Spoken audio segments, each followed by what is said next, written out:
Ma demi-sœur a couché avec mon ex-fiancé et l'a épousé. Ma famille pense que je devrais tourner la page après 5 ans. Quand j'avais 23 ans, j'étais fiancée à Mathieu, 32 à l'époque. Notre relation s'est terminée brutalement quand ma demi-sœur Chloé, alors 24 ans, m'a supplié de le quitter parce qu'il s'aimait, mais que Mathieu était trop lâche pour me quitter lui-même. Quand j'ai confronté Mathieu, il a nié en bloc, disant que c'était elle qui lui courait après et qu'il n'avait rien dit pour ne pas gâcher notre relation de famille. Je l'ai cru et on a continué comme si de rien n'était. Mais Chloé ne s'est pas arrêtée là.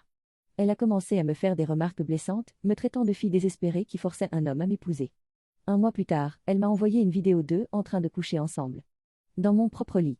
Avec ça, il y avait des captures d'écran de leurs échanges où il lui disait qu'il l'aimait, qu'il regrettait de m'épouser et qu'il voulait être avec elle. J'étais dévastée, mais au lieu de faire un scandale, j'ai écouté ma meilleure amie qui m'a conseillé de partir discrètement.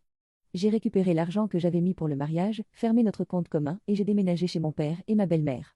Avant de disparaître, j'ai envoyé les preuves à toute la famille et aux proches de Mathieu. Il a essayé de me récupérer, mais quand j'ai appris qu'il avait demandé Chloé en mariage avec la même bague qu'il m'avait offerte, je l'ai définitivement bloqué. Le pire, c'est que ma famille maternelle a continué comme si de rien n'était. Ils ont tous assisté à leur mariage et ont minimisé ce qu'ils m'avaient fait. Moi, j'ai coupé les ponts et j'ai passé mes fêtes avec mon père et sa famille, qui ont toujours été bienveillants. Aujourd'hui, je suis mariée et enceinte, et ma mère a découvert ma grossesse à travers un post de ma belle-mère sur Facebook. D'un coup, toute cette famille qui m'a ignorée pendant 5 ans se rappelle de mon existence.